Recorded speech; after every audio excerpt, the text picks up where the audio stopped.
Hello and welcome. This is I Seen You Before and welcome back to the definitive guide to Dominion's Fall.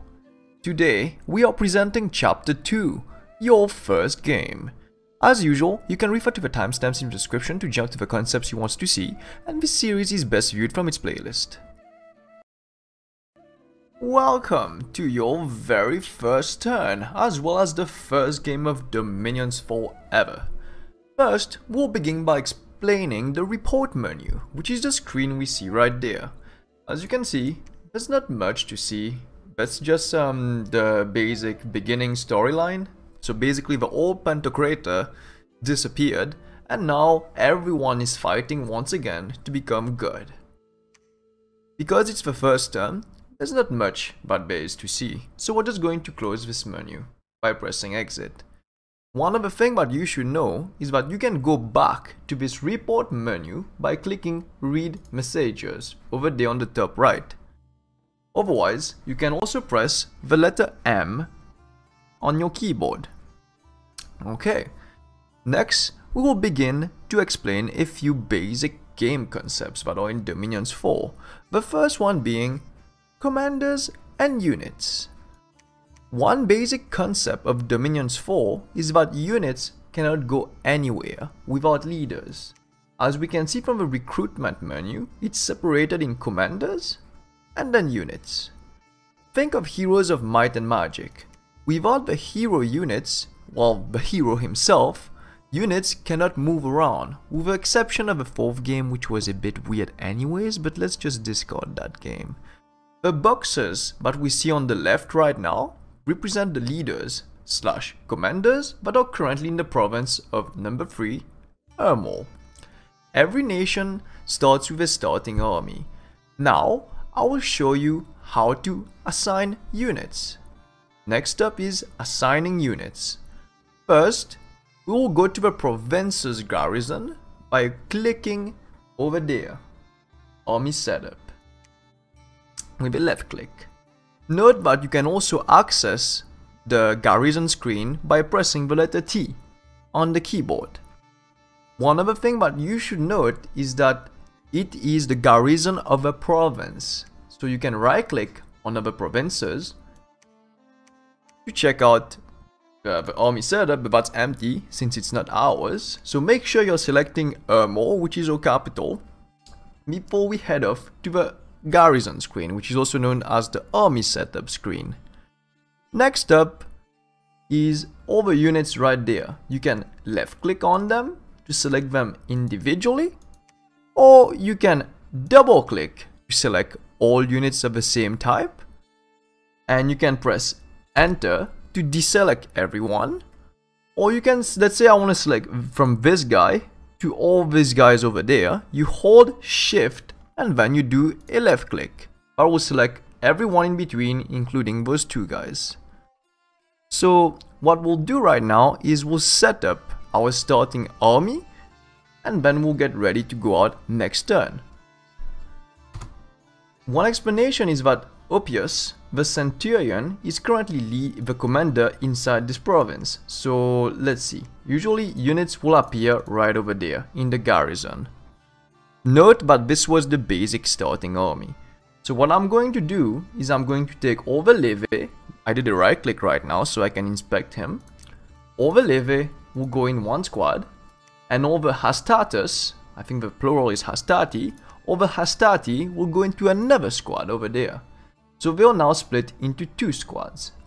I am now going to set up our starting army to go out on the next turn. So first thing that I'll do is, because those guys have javelins and I want them to fire their javelins, and the difference between the hastatus and the levy is that the levy are weaker units and therefore should probably avoid getting into direct combat. So what I'm going to do is I'll put the hastatus forward and the levy behind them. I'll also put both of them on fire closes. That means that they'll try to get as close as they can to the enemy and then fire their javelins. So next up, we'll talk about the concept of recruitment. Okay, So one thing to know about recruitment is that all provinces can recruit unit. You can click on this icon, the little anvil right over there, to go to the recruitment screen, or you can simply press on the letter R on your keyboard.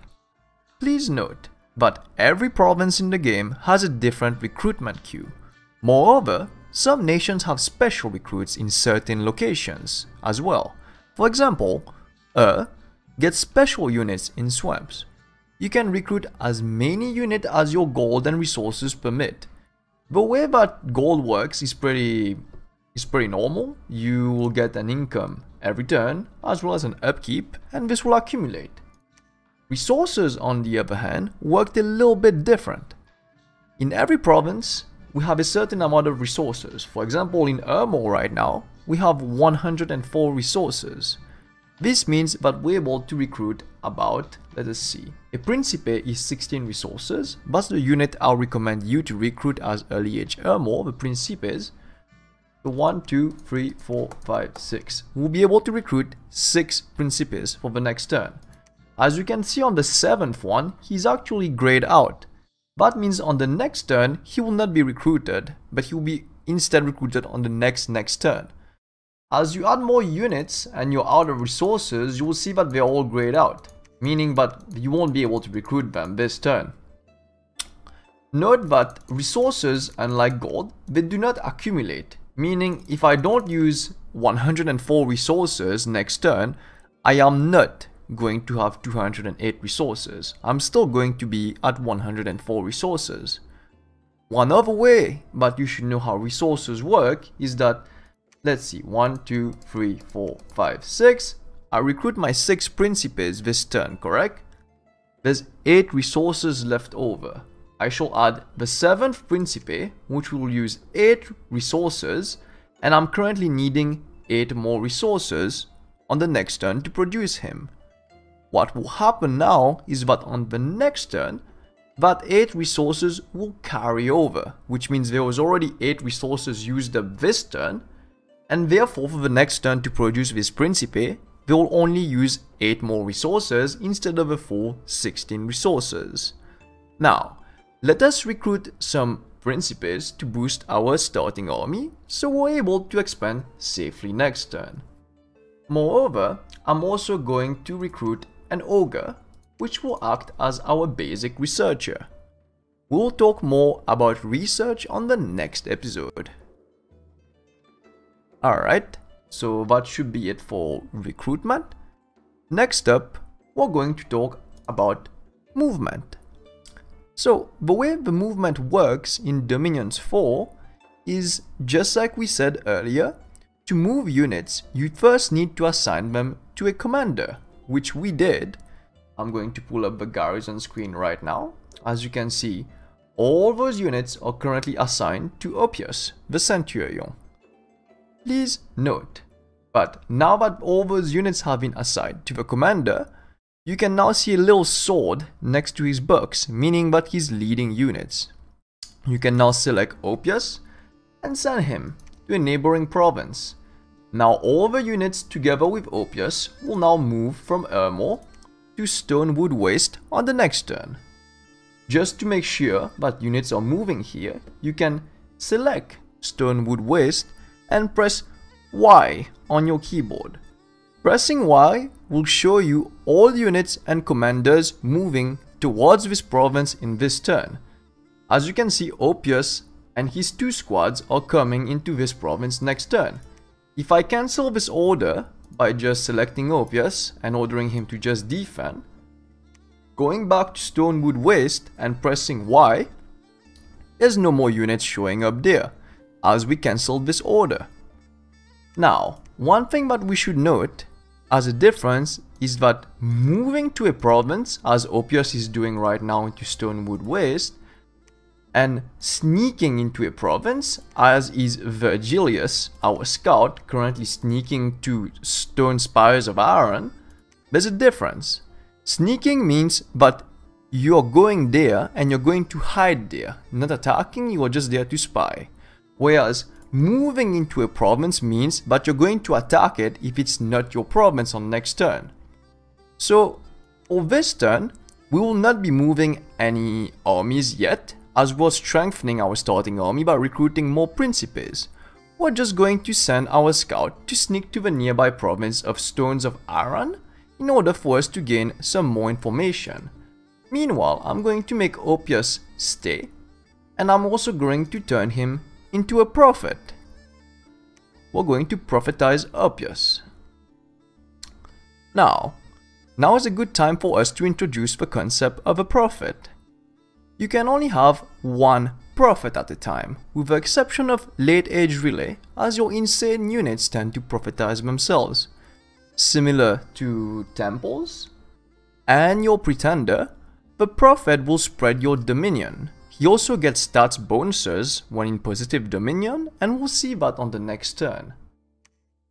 The dominion candle represents the current dominion in the province.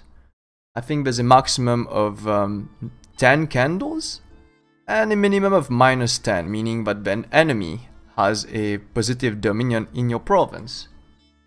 What happens is that as your dominion spreads, it will affect the skills of a province, which is the order, production, temperature, growth, luck, and magic, and will turn it to the same one that we selected on Pretender Creation. Moreover, when a unit is prophetized, it will automatically get to Holy 3. Also, if you prophetize a Holy 3 or more commander, he will get +1 to his Holy Magic skill. I'm just going to show you a quick example right now. As you can see, this ogre is not sacred. He doesn't have any holy skill. He has, in fact, Fire Magic level 1, Astral Magic level 1. Whereas the Acolyte right here, yeah, has a Priest level 1, which means he has Holy Magic of level 1. If I turned him into a Prophet, this would be level 3 at this point. Do they have, yes, they have a Bishop of a Sacred, yeah, alright. So in the example of Archbishop of a Sacred Crowd, which is already a priest of level 3, if we turned him into a prophet, he would have gotten +1 to his holy skill, so he would have been a holy 4 prophet. But since we're just turning Oppius, our starting commander, into a prophet, he's gonna automatically be at holy 3. Lastly, together with your pretender, prophets are useful as they help you take throne provinces, meaning that they can claim Thrones of Ascension. Note that only your pretender and priests of Holy 3 or more can claim Thrones of Ascension. Alright, I believe that is time for us to take a small break. This chapter should have covered all the basics of Dominions 4 for your first turn. Ladies and gentlemen, thank you for watching. Give us a like and subscribe to the channel if you haven't already, as it helps us reach out more viewers on YouTube. Feel free to leave a comment or a question below, and I shall reply to you the best of my capacities. Please stay tuned for our next chapter of our tutorial called Our First Year. We'll be covering the basic goals that you should have in mind for your first 12 turns. Please note that this tutorial might take a bit longer to make. That being said, thanks for watching everyone, and see you soon.